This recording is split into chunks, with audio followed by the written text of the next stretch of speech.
Hello students, आज जो हम करेंगे वो हम करेंगे अपनी मैक्रो इकोनॉमिक्स का सबसे लास्ट चैप्टर।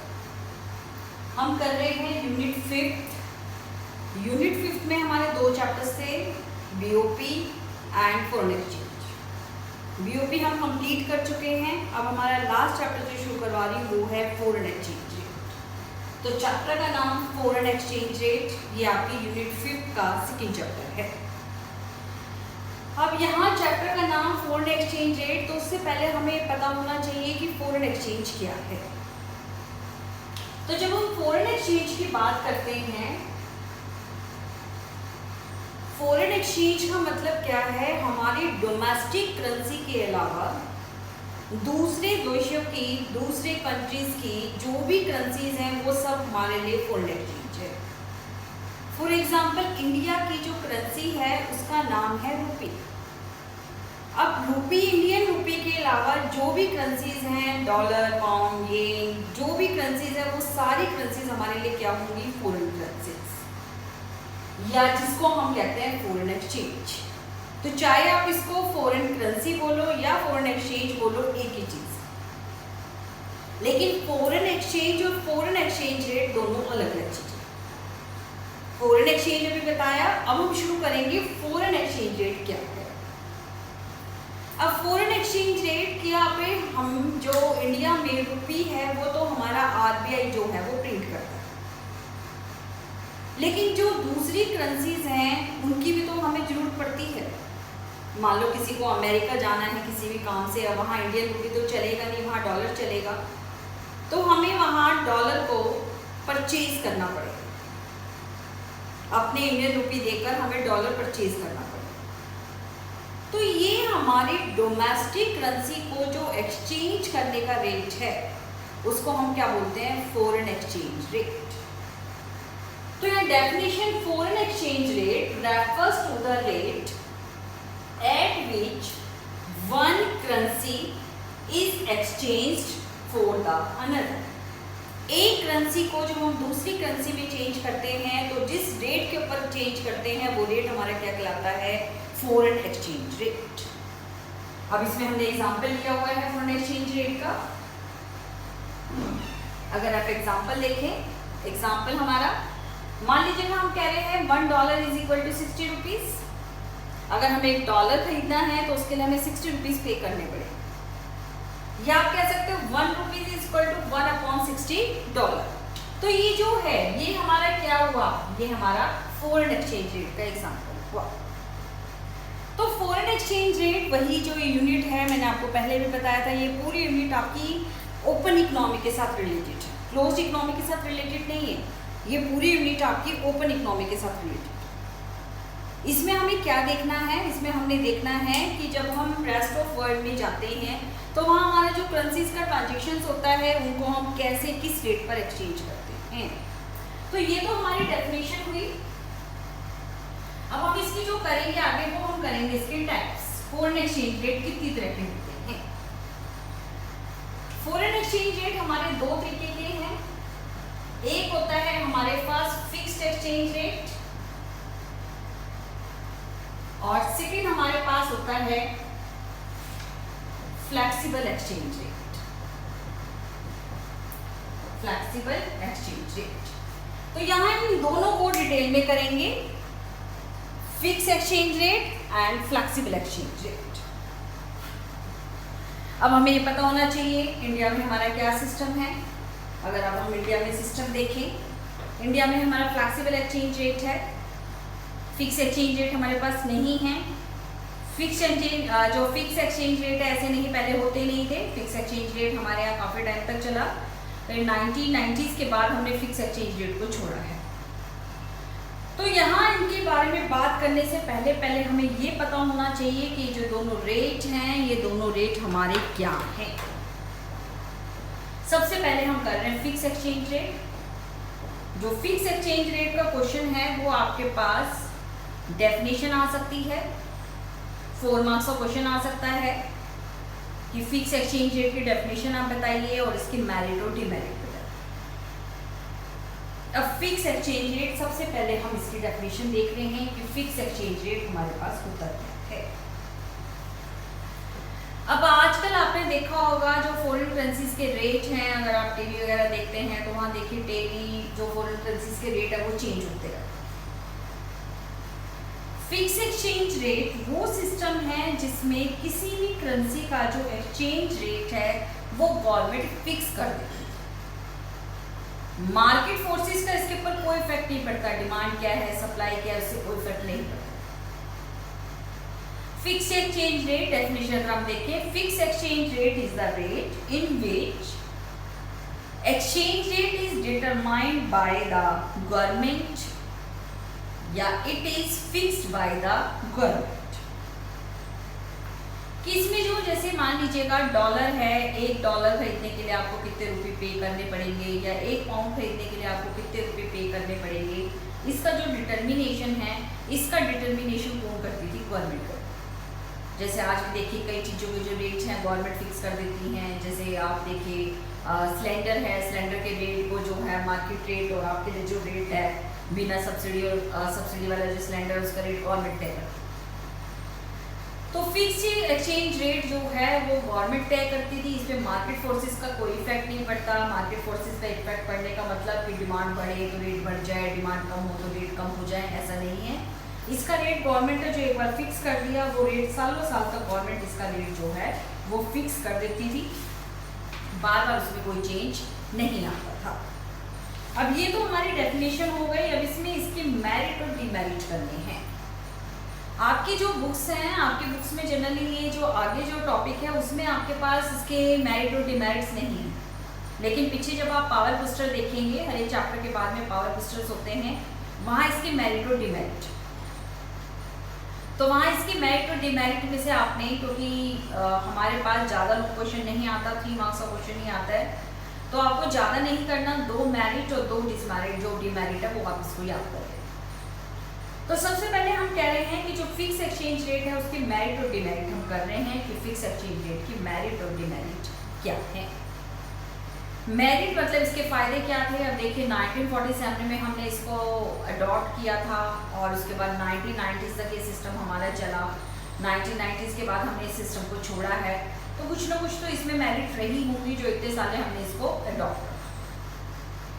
सबसे फ़ायदा क्या था? Stability in exchange rate. अगर हम फर्स्ट इसकी मेरिट देखें, इसमें क्या है, एक्सचेंज रेट गवर्नमेंट फिक्स कर देती और सालों साल तक गवर्नमेंट इसमें कोई चेंज नहीं करती। जैसे आप डॉलर का रेट देखिए, 1950 से लेकर 1990 तक डॉलर के रेट में हार्डली गवर्नमेंट ने 3 या 4 टाइम्स चेंज किया। आज अगर आपको देखें, आप फॉरेन एक्सचेंज मार्केट देखिए, एक ही दिन में 3 रेट होते हैं। सुबह फॉरेन एक्सचेंज मार्केट खुलती है, कोई और रेट होता है, दिन में कोई और रेट होता है, जब शाम को फॉरेन एक्सचेंज मार्केट बंद होती है, जैसे शेयर मार्केट वगैरह होती है, तो उस तरह से इस मार्केट में शाम तक कुछ और रेट होता है। लेकिन फिक्स एक्सचेंज रेट में क्या है, stability in the exchange rate, बहुत सालों तक स्टेबिलिटी रहती थी, रेट में कोई चेंज नहीं होता था। मेरे को एक्सपोर्ट्स करने हैं या किसी को इंपोर्ट करना है तो उनको पता था कि हाँ डॉलर खरीदने के लिए इतने रुपए की मैनेजमेंट करना पड़ेगा, तो सालों साल तक कोई चेंज नहीं होगा, तो एक्सचेंज रेट में इसमें स्टेबिलिटी बनी रहती थी। उसके बाद कोऑर्डिनेशन, सेकेंड अगर हम इसकी मेरिट देखें, coordination in macro economic policy. जो मैक्रो इकोनॉमिक पॉलिसी, आज गवर्नमेंट एक्सपोर्ट्स को लेके कोई गवर्नमेंट ने पॉलिसी बना, लेकिन कल इंटरनेशनल फोर्सेस के कारण डॉलर के रेट में एकदम चेंज आ गया, तो गवर्नमेंट को अपने एक्सपोर्ट पॉलिसी में भी चेंज करना पड़ेगा। लेकिन इसमें क्या था, आपको पता है कि डॉलर का रेट यही है और डॉलर का रेट के लिए आपको इतने रुपये का अरेंजमेंट करना पड़ेगा। तो एक बार जो मैक्रो पॉलिसी बन गई, चाहे वो एक्सपोर्ट से रिलेटेड है, चाहे वो इम्पोर्ट से रिलेटेड है, या कोई और इंटरनेशनल ट्रेड से रिलेटेड है, इन्वेस्टमेंट से रिलेटेड है, तो गवर्नमेंट को बार बार उसमें चेंज करना नहीं पड़ता। मैक्रो इकोनॉमिक्स पॉलिसीज जो है वो लॉन्ग पीरियड के लिए आप मैक्रो इकोनॉमिक्स पॉलिसीज है उसका फॉर्मेशन कर सकते थे। इससे फिर इंटरनेशनल जो ट्रेड है उसमें इंस्टेबिलिटी नहीं होती थी, तो इंटरनेशनल ट्रेड में इंस्टेबिलिटी नहीं थी तो इंटरनेशनल ट्रेड हमारा बहुत इंक्रीज होता था। तो ये आप, मैंने 3 पॉइंट्स आपको करवाए हैं, आप कोई भी इनमें से 2 पॉइंट्स आप लर्न कर सकते हो। अब ये जो फिक्स एक्सचेंज रेट है, अब हमने भी 1990s के बाद इसको छोड़ दिया और आज बढ़ के जो ऑलमोस्ट कंट्रीज हैं वो फिक्स एक्सचेंज रेट सिस्टम को छोड़ चुके हैं। तो इसमें कुछ ना कुछ तो प्रॉब्लम्स रही होगी जो इसमें इसको आज कोई भी देश इसको अडॉप्ट नहीं कर रहा है। तो हम करेंगे इसकी डिमेरिट। सबसे पहले इसमें डिमेरिट क्या है कि गवर्नमेंट ही इसका रेट फिक्स करती थी, तो सारी रिस्पॉन्सिबिलिटीज गवर्नमेंट की। अब मान लो डॉलर का जो मार्केट में, इंटरनेशनल मार्केट में डॉलर के रेट बहुत ज़्यादा बढ़ गए, लेकिन गवर्नमेंट ने तो डॉलर के रेट इंडिया में लोएस्ट लेवल पे सेट किए। अब वो रेट सेट करने के लिए कि डॉलर से महंगा ना चला जाए तो इंडियन गवर्नमेंट को सारे एफर्ट्स करने पड़ेंगे, और इंडियन गवर्नमेंट को एफर्ट्स करने के लिए अपने पास बहुत ह्यूज क्वालिटी, बहुत ज़्यादा ह्यूज क्वांटिटी में अपने पास डॉलर रखना पड़ेगा। तो ये सिर्फ डॉलर की बात नहीं है, ये कोई भी फॉरेन करेंसी है। तो इसमें सारी रिस्पॉन्सिबिलिटी क्या था, गवर्नमेंट की थी। तो इसलिए गवर्नमेंट को अपने पास हर एक फॉरेन करेंसी जो थी, जितनी भी फॉरेन करेंसी हैं, उनका बहुत ज़्यादा स्टॉक अपने पास रखना पड़ता था। और स्टॉक रखने के लिए गवर्नमेंट को वही है कि बहुत ज़्यादा फंड की जरूरत होती थी। तो इससे क्या हुआ, इससे गवर्नमेंट के ऊपर बहुत ज़्यादा रिस्पॉन्सिबिलिटीज बढ़ी। तो धीरे धीरे करके गवर्नमेंट ने इसको छोड़ दिया। सेकेंड जो है, जो हम फिक्स्ड जो एक्सचेंज रेट है, इसमें गवर्नमेंट को हर एक करेंसी के, हर एक फॉरेन करेंसी के, इंडियन जो रुपी है उसके रेफरेंस में एक्सचेंज रेट गवर्नमेंट को डिटरमाइन करना होगा। $1 खरीदने के लिए कितने रुपए देने पड़ेंगे, 1 पाउंड खरीदने के लिए कितने रुपए देने पड़ेंगे, 1 येन खरीदने के लिए कितने रुपए देने पड़ेंगे। तो आप देखिए कितने सारे हमारे पास फॉरेन कंट्रीज हैं जिनके साथ हमारे ट्रेड होते हैं। अब उन हर एक फॉरेन करेंसी के रेट गवर्नमेंट को तय करने थे। तो ये गवर्नमेंट इन रेट को कैसे तय करे कि हमारे पॉलिटिकल रिलेशन है वो भी बने रहें, इकोनॉमिक स्टेबिलिटी है वो भी बनी रहे, कोई रिलेशन खराब ना हो, देश की इकोनॉमिक ग्रोथ भी चलती रहे। तो ये जो है, ये बहुत दिक्कत होती थी गवर्नमेंट के लिए फिक्स एक्सचेंज रेट को डिटरमाइन करना। तो जो फिक्स एक्सचेंज रेट डिटरमाइन होते थे वो गवर्नमेंट के लिए बहुत प्रॉब्लम करते थे, उनकी रिस्पॉन्सिबिलिटी बहुत ज़्यादा थी। तो इसलिए ये जो एक्सचेंज रेट है गवर्नमेंट के लिए दिक्कत है, इसलिए हमने सिस्टम को छोड़ दिया।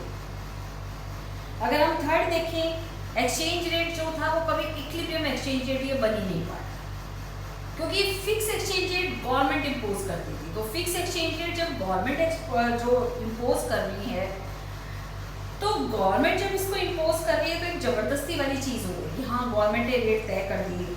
अब मार्केट में अगर मान लो हम किसी भी फॉरेन करेंसी की बात कर रहे हैं, फॉरेन करेंसी की डिमांड बहुत ज़्यादा बढ़ गई, लेकिन गवर्नमेंट ने उसके रेट जो है लोएस्ट लेवल पे तय कर रखी। तो एक पैरेलल जो है ब्लैक मार्केट चलती थी, जिसमें ये जो है एक्सचेंज रेट अप डाउन होते रहते थे। तो ये इक्विलिब्रियम एक्सचेंज रेट कभी भी नहीं बन पाया। गवर्नमेंट फिक्स तो कर देती थी, लेकिन fix exchange rate, equilibrium exchange rate नहीं बन पाया। तो इसलिए इस सिस्टम को हमें छोड़ना पड़ा। तो फिक्स एक्सचेंज रेट सिस्टम को 1990s के बाद उसको हम छोड़ चुके। अब हम दूसरा सिस्टम करेंगे। दूसरा सिस्टम हमारे पास क्या है, फ्लेक्सिबल एक्सचेंज रेट। अब ये जो फ्लेक्सिबल एक्सचेंज रेट है वो हमारे पास क्या है, इसको हमने डिटेल में करना है। जो फ्लेक्सिबल एक्सचेंज रेट है,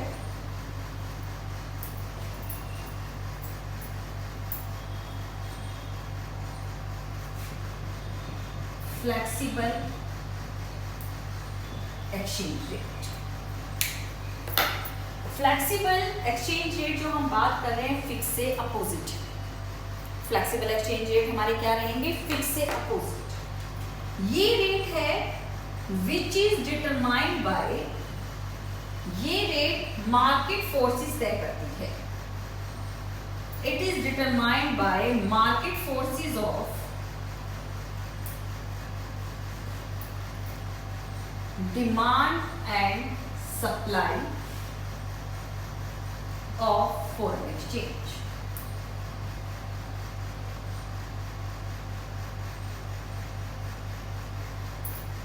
तो ये जो फ्लेक्सिबल एक्सचेंज रेट है, पहले इसकी डेफिनेशन करेंगे, इसका हम डायग्राम भी करेंगे, इसका डिटर्मिनेशन हमारा कैसे होता है, क्योंकि फ्लेक्सिबल एक्सचेंज रेट ही हमारे पास मेन एक्सचेंज रेट है, तो इसी को हमें डिटेल में करना है।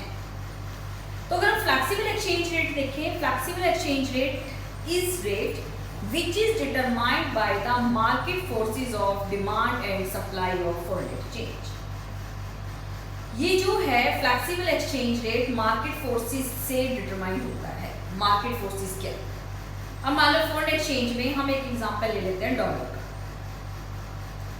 अब डॉलर की अगर डिमांड ज़्यादा है इंटरनेशनल मार्केट में, डोमेस्टिक मार्केट में अगर डॉलर की डिमांड ज़्यादा है तो डॉलर के रेट बढ़ जाएंगे, मतलब फॉरेन एक्सचेंज रेट इंक्रीज हो जाएगा। लेकिन अगर डॉलर की डिमांड कम है तो डॉलर की डिमांड कम होने में डॉलर के रेट डाउन हो जाए। तो ऐसे डॉलर के अलावा कोई भी फॉरेन करेंसी है उसकी डिमांड और सप्लाई के ऊपर ये जो फ्लेक्सिबल एक्सचेंज रेट है वो डिटरमाइन होता है। इसमें गवर्नमेंट का कोई रोल नहीं, गवर्नमेंट कोई रेट इसमें डिटरमाइन नहीं करती, मार्केट फोर्सेस डिटरमाइन करती है। अगर मान लो किसी चीज़ की सप्लाई बढ़ जाए तो रेट डाउन हो जाते हैं। तो ऐसे यहाँ अगर फॉरेन एक्सचेंज की सप्लाई इंक्रीज हो जाए तो यहाँ रेट हमारे बहुत डाउन हो जाएंगे, और अगर मान लीजिएगा किसी चीज़ की सप्लाई कम हो जाए तो रेट यहाँ अप हो जाएंगे। ये डिमांड और सप्लाई के ऊपर डिपेंड करेगा, गवर्नमेंट के ऊपर डिपेंड नहीं करेगा। तो ये जो है हमारा 1 नंबर का क्वेश्चन हो गया, फ्लेक्सिबल एक्सचेंज रेट क्या है। अब इसमें जो क्वेश्चन आते हैं आगे 3 या 4 मार्क्स के क्वेश्चन है वो है हमारा determination of foreign exchange. Determination of foreign exchange एक बहुत बड़ा टॉपिक है, लेकिन ये इतना बड़ा क्वेश्चन हमारे पास आता नहीं है। डिटर्मिनेशन में जो हम इसके पार्ट्स करेंगे, हर एक पार्ट में से 3 या 4 मार्क्स के अलग अलग क्वेश्चंस बनते रहते हैं। अभी जो डिटर्मिनेशन है, डिटर्मिनेशन के लिए आप इस क्वेश्चन को समझने के लिए अगर आपको थोड़ा सा याद हो, आप 11th में एक चैप्टर करते थे इक्विलिब्रियम प्राइस। इक्विलिब्रियम प्राइस में हम प्राइस का डिटर्मिनेशन देखते थे। तो ये जो फॉरेन एक्सचेंज रेट है, कौन सा foreign exchange rate? Flexible exchange rate. ये फ्लेक्सिबल एक्सचेंज रेट थोड़ा थोड़ा उसी तरीके से चलेगा हम। अब हमने क्या कहा कि जो ये फ्लेक्सिबल एक्सचेंज रेट है वो 2 फोर्सेस से डिटरमाइन होता है, एक है डिमांड और एक है सप्लाई। अब यहाँ पहले देखेंगे फॉरेन एक्सचेंज की डिमांड और फिर हम देखेंगे फॉरेन एक्सचेंज की सप्लाई। तो डिटर्मिनेशन के लिए हमें 2 चीजें चाहिए। 2 चीजें हमें क्या चाहिए? Demand and supply. अब सबसे पहले हम कर रहे हैं डिमांड फॉर फॉरेन एक्सचेंज। अब ये हमारा 4 मार्क्स का अलग से क्वेश्चन आ सकता है। एक तो इस टॉपिक को हम डिटर्मिनेशन के लिए कर रहे हैं, एक ये हमारे पास अलग से क्वेश्चन आ सकता है। क्वेश्चन कैसे आता है? Why foreign exchange is demanded. Question क्या आएगा? Why foreign exchange is demanded. 4 marks का क्वेश्चन है। अब फॉरेन एक्सचेंज इज डिमांडेड, इसको हमने करना है, पहले इस क्वेश्चन का मतलब समझ लीजिए। अब फॉरेन एक्सचेंज का मतलब शुरू में बता चुके, डॉलर, पाउंड, येन, ये सब चीजें हैं, इनकी हमें जरूरत क्यों होती है? Why foreign exchange is demanded. अब देखो, अगर हम देश में रह रहे हैं, मान लीजिएगा इस समय हम कोई भी आपको पता है फॉरेन कंट्रीज में नहीं जा रहा है, फॉरेन देश जो हैं, दूसरे देश हैं, उसमें नहीं जा रहे हैं। अब जब उसमें नहीं जा रहे हैं तो हमें फॉरेन करेंसी की भी जरूरत नहीं है, लेकिन हमें बहुत टाइम जो है अलग अलग मोटिव के लिए हमें फॉरेन करेंसी की डिमांड होती है। हम फॉरेन करेंसी की डिमांड करते हैं। कैसे? सबसे पहले अब इसमें पॉइंट वाइज करेंगे हम। 4 मार्क्स का क्वेश्चन आता है डिमांड फॉर फॉरेन एक्सचेंज, इसके पॉइंट्स करेंगे। फर्स्ट हो गया हमारे पास import for goods and services. अब रेस्ट ऑफ वर्ल्ड से हम अगर कोई भी सामान मंगवा रहे हैं या कोई भी सर्विस हम इंपोर्ट कर रहे हैं तो हमें उन गुड्स या सर्विसेज के बदले में फॉरेन करेंसी में ही पेमेंट करनी पड़ती है। मान लो हम अमेरिका से कोई सामान मंगवाए, हमने अमेरिका से कोई सामान मंगवाया। अब जब हम अमेरिका से सामान मंगवा रहे हैं तो अमेरिका से सामान मंगवाने में वहाँ के सामान के बदले में हम रुपये में पेमेंट नहीं कर सकते। हमें पेमेंट किस में करनी पड़ेगी? डॉलर में पेमेंट करनी पड़ेगी। तो हम जिस देश से जो सामान मंगवाते हैं उसकी करेंसी में जब हमें पेमेंट की जरूरत पड़ती है तो उस करेंसी की हमें रिक्वायरमेंट हो जाती है। तो फर्स्ट रीज़न क्या हो गया डिमांड का? डिमांड का फर्स्ट रीज़न हो गया हमारे पास imports of goods and services. चाहे हमें गुड्स मंगवानी है, चाहे हमें सर्विसेज मंगवानी है। सेकेंड पॉइंट हो गया टूरिज्म। आप रेस्ट ऑफ वर्ल्ड में कहीं भी किसी देश में घूमने के लिए जा रहे हो, अगर आप लोग घूमने गए होंगे तो आपने देखा भी होगा कि जब आप यहाँ से जा रहे हैं तो आप अपने डोमेस्टिक करेंसी को फॉरेन करेंसी में एक्सचेंज करवा के लेके जाते हो। मान लीजिएगा आप अमेरिका घूमने जा रहे हो तो अमेरिका में आप रुपये से तो कुछ भी पेमेंट नहीं कर सकते। इवन अगर आप एयरपोर्ट से वहाँ टैक्सी भी लेंगे तो भी रुपये में पेमेंट नहीं हो सकती। वहाँ टैक्सी वाला तो आपसे डॉलर ही मांगेगा, तो आपको रुपए को डॉलर में चेंज करवाना पड़ेगा, मतलब आप डॉलर की डिमांड कर रहे हो। तो सेकेंड पॉइंट क्या हो गया हमारा, टूरिज्म। अब टूरिज्म के लिए, टूरिज्म में आपका कुछ भी हो सकता है, घूमने फिरने जा रहे हो, छुट्टियां बिताने जा रहे हो, वो सारा हमारा हो सकता है। Third, demand for foreign exchange में थर्ड पॉइंट हमारा जो है मेडिकल ट्रीटमेंट। अगर कोई व्यक्ति किसी दूसरे देश में इलाज करवाने के लिए जा रहा है तो उसको उसी देश की करेंसी की जरूरत पड़ेगी। उसके बाद नेक्स्ट पॉइंट एजुकेशन। अगर मान लो आप दूसरे देशों में पढ़ने जा रहे हो तो पढ़ाई करने के लिए आपको उस देश की करेंसी की जरूरत पड़ेगी। Unilateral transfers, send to abroad. हमें दूसरे देशों को हेल्प करनी है तो रुपए में हेल्प नहीं कर सकते, हमें अगर वहाँ कैश पेमेंट भेजनी है तो जिस देश में जो करेंसी है वो एक्सचेंज करवाकर हमें उस देश को हेल्प करनी पड़ेगी। तो यूनिलेटरल जो पेमेंट है वो हमें करनी है, तो उसके लिए फिर हमें फॉरेन एक्सचेंज की जरूरत पड़ेगी। उसके बाद इन्वेस्टमेंट। अगर हम इन्वेस्टमेंट देख रहे हैं, इन्वेस्टमेंट का मतलब हमारे पास कि अगर रेस्ट ऑफ वर्ल्ड में आप इन्वेस्टमेंट कर रहे हो, अमेरिका में कोई व्यक्ति होटल खोल रहा है, अमेरिका की किसी कंपनी में शेयर मार्केट में इन्वेस्टमेंट कर रहा है, तो आपको फॉरेन करेंसी की जरूरत पड़ेगी।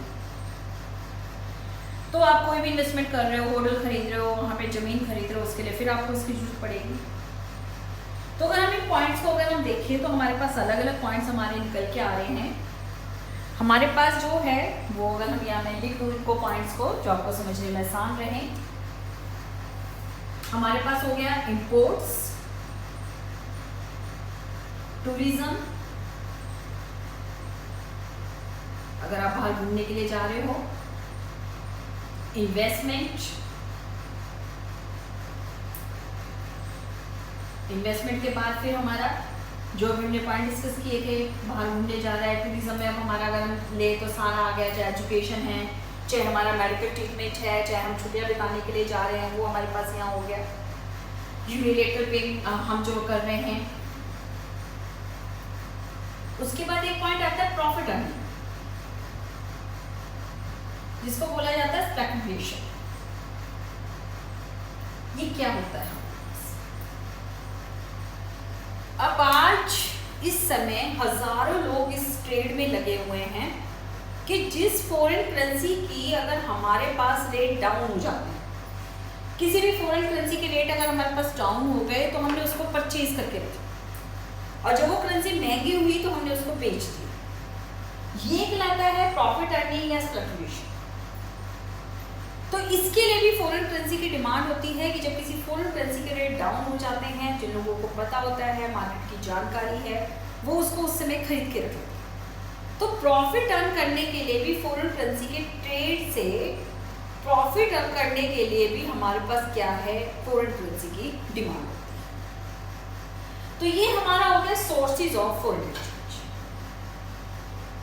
अब सोर्सेज ऑफ फॉरेन एक्सचेंज के बाद हम देखेंगे फॉरेन एक्सचेंज रेट और फॉरेन एक्सचेंज रेट की डिमांड में क्या रिलेशन है। फॉरेन एक्सचेंज रेट और फॉरेन एक्सचेंज की demand, demand for foreign exchange. इसको आप एग्जांपल से क्लियर कर लीजिए। अगर आप इसको लिंक करके करना चाह रहे हैं तो ये हो गया प्राइस ऑफ फॉरेन एक्सचेंज और वो हो गया demand for foreign exchange. Price और डिमांड में हमेशा इनवर्स रिलेशन है, प्राइस कम तो डिमांड ज़्यादा, ये वही हम 11th के रूल जो है वो फॉलो कर रहे हैं, लॉ ऑफ डिमांड।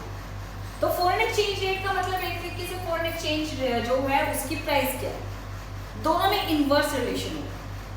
अगर एक्सचेंज रेट बढ़ेगा, अगर एक्सचेंज रेट को मैं और से डिनोट करो तो जो फॉरेन एक्सचेंज है उसकी डिमांड डिक्रीज हो जाएगी, और अगर एक्सचेंज रेट हमारा कम होगा तो जो फॉरेन एक्सचेंज की डिमांड है वो हमारी इंक्रीज हो जाएगी। इसको आप एक एग्जांपल से समझिए, माइक्रो एग्जांपल से समझिए। माइक्रो एग्जांपल समझने के बाद आपके पास मैक्रो इकोनॉमिक्स की जो थ्योरी है वो बहुत ईजी हो जाएगी। अब देखिए हम कह रहे हैं $1 is equal to 60 rupees.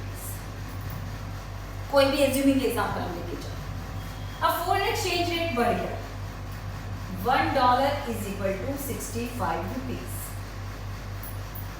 Foreign exchange rate बढ़ गया, इसको हम यहां से यहां ले लें। फॉरेन एक्सचेंज रेट इंक्रीज हो गया तो उसकी डिमांड कैसे कम हो जाए। अब मान लीजिएगा मुझे बाहर से एक मशीन इंपोर्ट करनी थी, उस मशीन की जो प्राइस थी वो थी $1000। मेरा जो एग्रीमेंट हुआ था वो हुआ था कि वो मशीन मुझे $1000 के बाहर से मिलेगी। $1000 का मतलब मुझे इंडियन करेंसी में कितने रुपए का अरेंजमेंट करना है, $1 का रेट 60 रुपीज़ है, तो मुझे यहाँ 60,000 रुपीज़ का अरेंजमेंट करना है उस मशीन को खरीदने के लिए। या मैं ये कह सकती हूँ इंडियन रुपये में मेरे लिए उस मशीन की कॉस्ट कितनी पड़ेगी, 60,000 रुपीज़। लेकिन अब फॉरेन एक्सचेंज रेट बढ़ गया, $1 किसके बराबर हो गया, 65 रुपीज़ के बराबर। अब मुझे उसी मशीन को, क्योंकि रेट तो अभी इसका वही है इंटरनेशनल करेंसी में $1000, लेकिन अब मुझे अपनी डोमेस्टिक करेंसी में उसके लिए 65,000 अरेंजमेंट करने का, मतलब बाहर से मंगवाने में वो मशीन मेरे लिए 5,000 रुपीज़ रेट उसके इंक्रीज हो। अब वो मशीन मुझे महंगी लगने लग गई, हालांकि अगर इंटरनेशनल मार्केट में कोई महंगी नहीं हुई, लेकिन क्योंकि एक्सचेंज रेट बढ़ गया तो मुझे अपनी डोमेस्टिक करेंसी में वो मशीन महंगी लगने लगी। तो उस मशीन को मैं नहीं मंगवाऊँ, हो सकता है मैं अमेरिका से ना मंगवा के कोई और किसी देश से मैं उस सामान को मंगवाऊँ। तो जब फॉरेन एक्सचेंज रेट बढ़ता है तो यहाँ देखिए, बाहर से इंपोर्ट करना महंगा, बाहर देशों में घूमने जाना महंगा, बाहर देशों में टूरिज्म के अलावा एजुकेशन महंगी, बाहर देशों में इन्वेस्टमेंट करना महंगा, हर एक चीज़ क्या हो जाएगी, महंगी हो जाएगी। महंगी हो जाएगी तो लोग उस चीज़ को अवॉइड करेंगे, अमेरिका में घूमने जाने के लिए, अमेरिका से इंपोर्ट करने के लिए उन चीज़ों को अवॉइड करेंगे। तो उन चीज़ों को अवॉइड करेंगे तो इसका मतलब क्या हुआ, फॉरेन एक्सचेंज की डिमांड अपने आप ही कम हो जाएगी। तो रिलेशन क्या निकला हमारा कि एक्सचेंज रेट बढ़ रहा है तो फॉरेन एक्सचेंज की डिमांड कम हो जाएगी, और एक्सचेंज रेट कम हो रहा है तो फॉरेन एक्सचेंज की डिमांड हमारे पास बढ़ जाएगी। तो ये आपके पास 3 मार्क्स का क्वेश्चन अलग से आ सकता है, what is the relation between foreign exchange rate and demand for foreign exchange. दोनों में इनवर्स रिलेशन निकला, तो अब दोनों में जब इनवर्स रिलेशन है तो हम अगर फॉरेन एक्सचेंज का डिमांड कर्व बनाएं तो हमारे पास वही डिमांड कर्व बन जाएगा जो हम 11th में बना। बस ये क्या हो गया, demand for foreign exchange, labelling change हो जाएगा। यहाँ याद हो आप डिमांड लेते थे तो यहाँ हमारे पास क्या हो जाएगा, डिमांड फॉर फॉरेन एक्सचेंज, और वाई एक्सिस में हम प्राइस लेते थे, प्राइस की जगह क्या है हमारे पास, फॉरेन एक्सचेंज। वाई एक्सिस में हमने क्या लेबलिंग कर दी, फॉरेन एक्सचेंज रेट। दोनों में इनवर्स रिलेशन है, इसलिए डायग्राम हमारा क्या बना, डाउनवर्ड स्लोप। अगर एक्सचेंज रेट OR है तो फॉरेन एक्सचेंज की जो डिमांड है वो हमारे पास OQ है।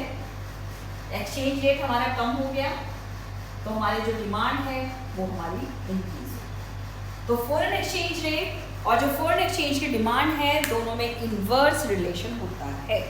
ये आपका 1 मार्क का क्वेश्चन आ सकता है कि फॉरेन एक्सचेंज रेट जो है, फॉरेन एक्सचेंज रेट की डिमांड और फॉरेन एक्सचेंज रेट में क्या रिलेशन है। अलग से 4 मार्क्स का आपके पास क्वेश्चन यहाँ पूछा जा सकता है। तो हम कर रहे हैं डिटर्मिनेशन ऑफ फॉरेन एक्सचेंज। अब डिटर्मिनेशन के लिए यहाँ देखिए बोर्ड पे मैंने 2 चीज़ें लिखी हुई हैं, डिमांड एंड सप्लाई। अब डिमांड में हमने 2 क्वेश्चन अलग से किए कि explain the sources of demand for foreign exchange और relation between demand for foreign exchange and foreign exchange, demand for foreign exchange and foreign exchange rate. अब हमें दूसरी चीज़ करनी है, दूसरी चीज़ हमें क्या करनी है, supply of foreign exchange. Supply of foreign exchange में भी हम ऐसे ही करेंगे क्वेश्चन, सबसे पहले उसके सोर्सेज और फिर रिलेशन। तो इसमें भी हमें 2 चीजें करनी है।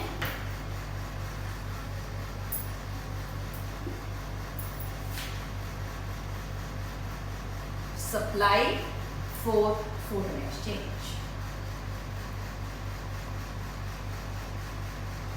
पहले हमें करना है सोर्सेज और फिर हमें करना है रिलेशन। जैसे हमें डिमांड में करवाया था बिल्कुल सेम हमें यहाँ सोर्सेज और रिलेशन हमने यहाँ करना है। सबसे पहले हम सोर्सेज देखते हैं। सोर्सेज का मतलब, अब देखिए रुपए तो हमारा RBI जो है वो मिंट कर लेता है, प्रिंट कर लेता है, लेकिन जो हमारे पास फॉरेन एक्सचेंज है उसको तो हम छाप ही नहीं सकते, बना ही नहीं सकते। तो ये फॉरेन एक्सचेंज की सप्लाई हमारे पास कहाँ से आती है, हमारे पास डॉलर, पाउंड, ये सब कैसे आते हैं। अब देखो जब हम एक्सपोर्ट्स करते हैं तो हमें, अब मान लो हमने अमेरिका को कोई सामान बेचा, और जब हम अमेरिका को कोई सामान भेज रहे हैं तो अमेरिका को सामान भेजने से हमें पेमेंट जो है डॉलर में मिलेगी। तो इससे क्या हो गया, हमारे पास फॉरेन करेंसी की सप्लाई आ गई। तो सोर्सेज में फर्स्ट हमारे पास क्या हो गया, exports of goods and services. अब जैसे सर्विसेज में हमारे कॉल सेंटर हैं, हमारे कॉल सेंटर बहुत ज़्यादा सर्विस प्रोवाइड कर रहे हैं रेस्ट ऑफ वर्ल्ड को, तो हमें फॉरेन करेंसी मिलती है। सेकेंड हो गया फॉरेन इन्वेस्टमेंट। फॉरेन इन्वेस्टमेंट, बाहर की कंपनियां हमारे देशों में इन्वेस्टमेंट करती हैं। फॉरेन इन्वेस्टमेंट में हमारे पास दोनों चीज़ें होती हैं। दोनों चीज़ें कौन सी, जो हमने बीओपी में किया था, एक होता है फॉरेन डायरेक्ट इन्वेस्टमेंट और एक होता है फॉरेन इंस्टीट्यूशनल इन्वेस्टमेंट, जिसको हमने पोर्टफोलियो इन्वेस्टमेंट कहा। तो बाहर की कंपनियां जो हैं, चाहे वो फॉरेन डायरेक्ट इन्वेस्टमेंट हो, एफडीआई हो या इंस्टीट्यूशनल इन्वेस्टमेंट हो, बाहर की कंपनियां हमारे देश में आती हैं तो वो अपने साथ फॉरेन करेंसी का स्टॉक लेके आती हैं। तो उससे हमारे पास क्या है, उससे भी हमारे पास फॉरेन करेंसी की सप्लाई हो जाती है। उसके बाद टूरिज्म। अब टूरिज्म में वही कि बाहर के लोग हमारे यहाँ घूमने आते हैं तो अपने साथ अपनी करेंसी लेके आते हैं। बाहर के लोग हमारे यहाँ पढ़ाई करने आते हैं तो अपनी करेंसी लेके आते हैं। बाहर के लोग हमारे यहाँ मेडिकल ट्रीटमेंट करवाने आते हैं तो अपनी करेंसी।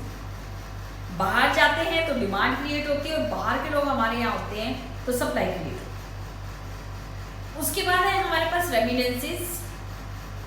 रेमिटेंसेस क्या होता है, ये 1 मार्क में क्वेश्चन भी आ सकता है। आपने देखा होगा हमारे बहुत सारे लोग जैसे इंडियंस हैं रेस्ट ऑफ वर्ल्ड में जॉब करने के लिए जाते हैं। अब जॉब करने के लिए उनको वहीं रहना पड़ता है, लेकिन उनकी फैमिलीज यहाँ होती है, तो लोग वहाँ जॉब करते हैं, वहाँ जॉब कर कर वो यहाँ पैसा भेजते रहते हैं। तो उससे भी हमारे पास फॉरेन करेंसी का एक अच्छा खासा जो स्टॉक है वो इकट्ठा हो जाता है। तो अगर हम इसके सोर्सेज देखें, वही जो है इसके सोर्सेज में फिर पॉइंट्स में अगर मैं लिखती हूँ तो पॉइंट्स में लिखने में यही पॉइंट्स हमारे पास दोबारा आ जाएंगे। एक्सपोर्ट्स, चाहे वो गुड्स का है चाहे सर्विस का है। इन्वेस्टमेंट, बाहर की कंपनियां इन्वेस्टमेंट करती हैं। टूरिज्म, बाहर के लोग हमारे यहाँ घूमने फिरने आ रहे हैं। रेमिटेंसेस, और फिर लास्ट वही प्रॉफिट अर्निंग कंट्रीब्यूशन। जैसे जिन लोगों ने पहले फॉरेन करेंसी खरीद के रख रखी है, क्या हुआ, फॉरेन करेंसी के रेट बढ़ गए, उनको प्रॉफिट हो रहा है उसको बेचने में, तो वो क्या करेंगे, बेच देंगे। बेचने से क्या होगा, हमारे पास फॉरेन करेंसी का स्टॉक इकट्ठा हो जाएगा। तो ये हमारे पास क्या हो गया, सोर्सेस। अब हम इसका देखेंगे रिलेशन।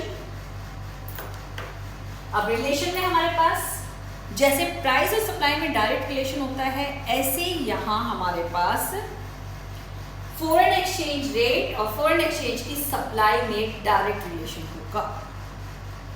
डायरेक्ट रिलेशन का मतलब अगर एक्सचेंज रेट हमारा डिक्रीज हो रहा है तो जो फॉरेन एक्सचेंज है उसकी सप्लाई हमारी डिक्रीज हो जाएगी, और एक्सचेंज रेट इंक्रीज हो रहा है तो फॉरेन एक्सचेंज रेट की जो सप्लाई है वो इंक्रीज हो जाएगी। इसको फिर एक एग्जांपल से समझ लो, जैसे अभी डिमांड के रेफरेंस में समझाया था। $1 is equal to 60 rupees. Foreign exchange rate increase हो गया 65, एक्सचेंज रेट हमारा इंक्रीज हो। अब इसे सप्लाई कैसे बढ़े, अब आप इंडियंस के नजरिए से देखिए। मान लीजिएगा मैं एक एक्सपोर्टर, अब मैंने कोई सामान बाहर बेचना था, वो डॉलर का जो सौदा मेरा हुआ था, ट्रांजेक्शन हुआ था, वो था $1000। अब मुझे $1000 पहले मिल रहे थे, तो मतलब मेरे को कितने रुपए मिल रहे थे, 60,000। अब क्या हुआ, डॉलर का रेट बढ़ गया, मतलब फॉरेन एक्सचेंज रेट इंक्रीज हो गया। अब बाहर की कंपनी तो मुझे $1000 ही देगी मुझे उस पेमेंट के बदले में, जो सामान मैं उनको दे दूँ, लेकिन मेरी डोमेस्टिक करेंसी में मेरे पास कितने हो गए, 65,000। मैं इसको अगर डोमेस्टिक मार्केट में डॉलर को चेंज करवाऊंगी तो अब क्या हो गया, अब मेरे पास 65,000 जो मेरे पास हो जाएंगे। 5,000 रुपये का प्रॉफिट ज़्यादा हो रहा है, मैं ज़्यादा एक्सपोर्ट्स करूँगी, ज़्यादा एक्सपोर्ट्स करूँगी तो हमारे पास डॉलर की सप्लाई भी ज़्यादा हो जाएगी। तो क्या हुआ, दोनों में हमारे पास डायरेक्ट रिलेशन है। अब जो दोनों में डायरेक्ट रिलेशन में आप कर्व बनाएं, डिमांड कर्व हमारा हुआ था जो है डाउनवर्ड स्लोपिंग, और ये हमारे पास क्या हो जाएगा, अपवर्ड स्लोपिंग। अगर लेबलिंग करेंगे, एक्स एक्सिस पे हमारे पास सप्लाई ऑफ फॉरेन एक्सचेंज और वाई एक्सिस पे एक्सचेंज, दोनों में डायरेक्ट रिलेशन है, इसलिए सप्लाई कर्व क्या बन गया हमारा, अपवर्ड स्लोप।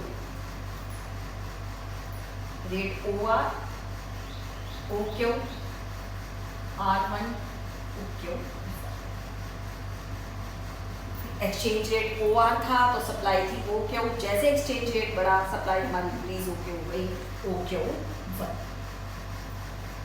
तो ये हमारा हुआ, हमारा टॉपिक चल रहा है डिटर्मिनेशन ऑफ फॉरेन एक्सचेंज। अब इसमें हमारे पास 4 क्वेश्चंस हो गए। Explain the sources of demand for foreign exchange. फिर क्वेश्चन हमारे पास हो गया explain the relation between demand for foreign exchange and demand for foreign exchange and foreign exchange rate. फिर अगला क्वेश्चन बन गया sources of supply of foreign exchange और relation between supply of foreign exchange and foreign exchange rate. अब हम अपने main topic पे आ जाते हैं। जो टॉपिक था हमारा वो क्या था? डिटर्मिनेशन। 4 मार्क्स में क्वेश्चन आता है explain the determination of foreign exchange. तो determination of foreign exchange rate में क्या आ जाएगा? हम क्या लिखेंगे कि जो एक्सचेंज रेट है वो कैसे डिटरमाइन होता है? एक्सचेंज रेट डिटरमाइन होता है demand and supply of foreign exchange. अब इसको हम डायग्राम से दिखा सकते हैं।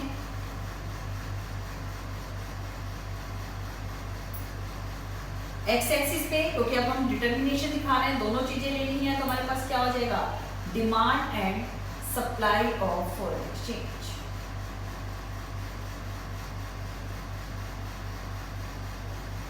और वाई एक्सिस पे हमारे पास हो जाएगा फॉरेन एक्सचेंज रेट।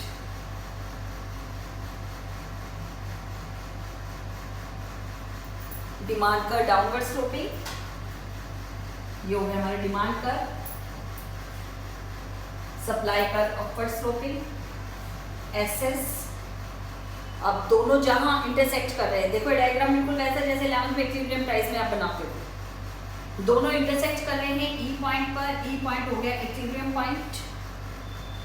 इससे इस तरफ लाइन लेके आ जाओ। OR हो गया इक्विलिब्रियम एक्सचेंज रेट। OQ हो गई हमारे पास इक्विलिब्रियम फॉरेन एक्सचेंज रेट की क्वांटिटी या डिमांड और सप्लाई इक्वल। अगर इसमें कुछ फ्लक्चुएशंस होते हैं तो ऑटोमेटिक एडजस्टमेंट हो जाता है। कैसे? मान लो एक्सचेंज रेट हमारा इंक्रीज हो गया OR से OR1। यहां देखिए सप्लाई आपकी यहां तक है और डिमांड यहां तक है। अगर मैं पॉइंट दूं, फॉरेन एक्सचेंज की डिमांड है R1M और फॉरेन एक्सचेंज की जो सप्लाई है वो है R1N। सप्लाई ज्यादा है, डिमांड कम है। Supply is greater than demand. अब किसी चीज की भी सप्लाई ज्यादा होती है तो रेट डाउन होते हैं, इससे फॉरेन एक्सचेंज रेट डिक्रीज होगा। और प्रोसेस कब तक चलता रहेगा? जब तक कि एक्सचेंज रेट OR पर नहीं आ जाता। ऐसे तो मान लो एक्सचेंज रेट और ज्यादा डाउन आ जाए, एक्सचेंज रेट हो गया हमारा OR2। यहां हमारे पास क्या है? डिमांड यहां तक है, सप्लाई यहां तक। Demand is greater than supply, demand ज्यादा है। और आपको पता है किसी चीज की भी डिमांड जब ज्यादा होती है तो हमेशा एक्सचेंज रेट क्या होता है? इंक्रीज होता है, प्राइस इंक्रीज होती है। तो यहाँ एक्सचेंज रेट इंक्रीज होगा और एक्सचेंज रेट इंक्रीज होकर दोबारा किसके ऊपर आ जाएगा? OR। तो ये जो OR है यही स्टेबल इक्विलिब्रियम एक्सचेंज रेट रहेगा।